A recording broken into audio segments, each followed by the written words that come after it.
श्री स्वामी समर्थ.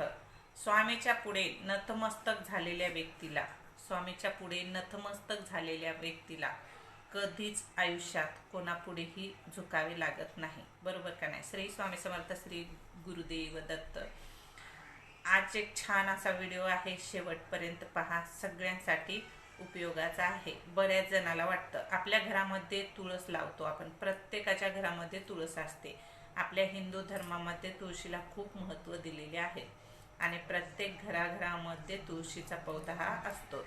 तुळशी वृक्ष असतो आणि नित्यनेमाने सकाळी तुळशीची पूजा करतो, रात्रीच्या वेळेला तुळशीला दिवा लावतो. प्रत्येक घरामध्ये तुळशीची पूजा आराधना केली जाते. तर मग बऱ्याच ठिकाणी तुळस वाळते, तुळस सुकते. मग हे अपशकुन आहे का शकून आहे का वेगळंच काही कारण आहे? यासाठी व्हिडिओ शेवटपर्यंत पहा, सगळ्यासाठी खूप महत्त्वाचा आहे. बरेच जण घरामध्ये तुळस लावल्याच्या नंतर कधी तुळस आपली सुकून जाते, तुळस वाळून जाते. मग आपण भीती वाटते आपल्याला की तुळशीला आपल्या काय झालं असेल, आपली काही चूक झाली असेल का, आपल्या पूजेमध्ये चूक झाली असेल का, किंवा काही झालं असेल का, आपल्यावर कोणतं संकट येणार होतं काय, तुळस सुकलेली आहे, तुळस वाळून गेलेली आहे, मग दोष लागतो का आपल्याला तुळस वाळल्यामुळं? तर हेच या व्हिडिओमध्ये जाणून घ्यायचं आहे. चला तर मग काय करायचं आहे. आपल्या घरामध्ये जर तुळस सुकली, तुळस वाळली तर अजिबात घाबरायचं नाही.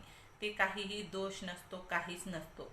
एक तुम्हाला चान्स असतो की तुळशीची आणखी वेगळी काही सेवा करायची आहे आपल्याला, त्यामुळे आपल्याला एक चान्स दिलेला असतो तुळशी मातेने.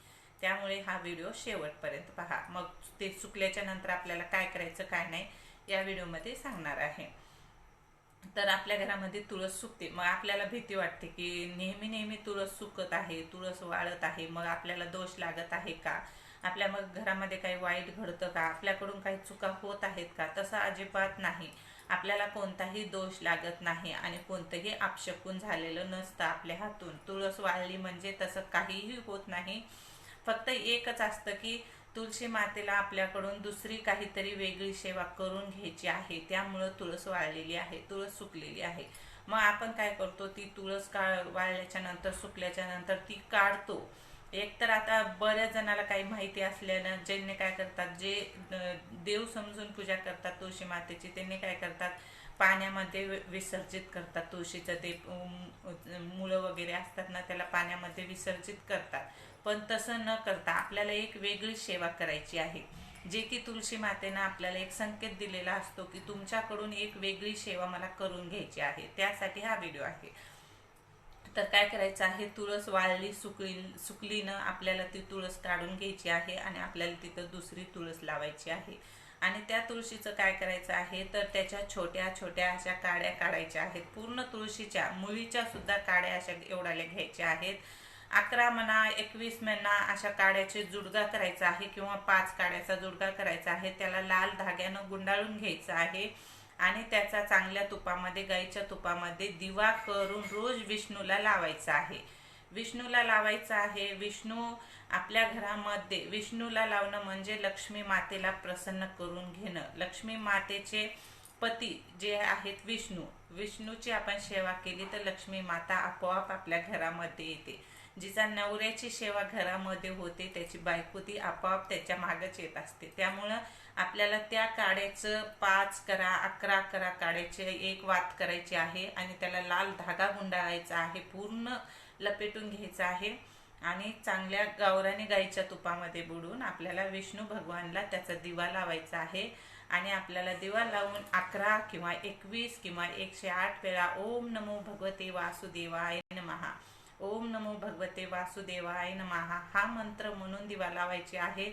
आणि तुमची जी कोणती इच्छा आहे ती विष्णूला मागायची आहे. माता लक्ष्मी प्रसन्न होऊन तुमची इच्छा पूर्ण करते. मग हे आहे व्हिडिओ की आपली तुळस वाळल्याच्या नंतर आपल्याला दोष लागतो का आपल्याला वेगळी सेवा करावी लागते. आता ही वेगळी सेवा करावी लागते म्हणून आपल्या घरामधील तुळस जी असते ना, सुकल्या जाते, वाळली जाते. त्याचा दोष असा अजिबात समजायचं नाही आणि ती आनंदाने तुळस काढून दुसरी लावायची आणि अशा पद्धतीची दुसरी सेवा करायची, जेणेकरून आपल्या घरामध्ये लक्ष्मी स्थिर राहते, आपल्या मनातील इच्छा पूर्ण होते. जी तुमची इच्छा आहे ती विष्णूला मागा आणि इच्छा पूर्ण करून घ्या, ही वेगळी सेवा करून. व्हिडिओ आवडल्यास व्हिडिओला लाईक करा, श्री स्वामी समर्थ लिहायला विसरू नका. चॅनलवरती नवीन असाल तर चॅनलला सबस्क्राईब करा आणि व्हिडिओला लाईक करायला विसरू नका. व्हिडिओ आवडल्यास नक्की शेअर करा, जेणेकरून याचा फायदा दुसऱ्यांना सुद्धा झाला पाहिजे. कारण बऱ्याच जणाला असं वाटतं की आपल्या अंगणातील तुळस सुकत आहे, मग काहीतरी संकट येणार असेल किंवा काहीतरी दोष लागला असेल, काहीतरी अपशकुन आहे असं समजतात. त्यांच्यासाठी खूप उपयोगाचा व्हिडिओ आहे, नक्की शेअर पण करा. चला, श्री स्वामी समर्थ, श्री गुरुदेव दत्त.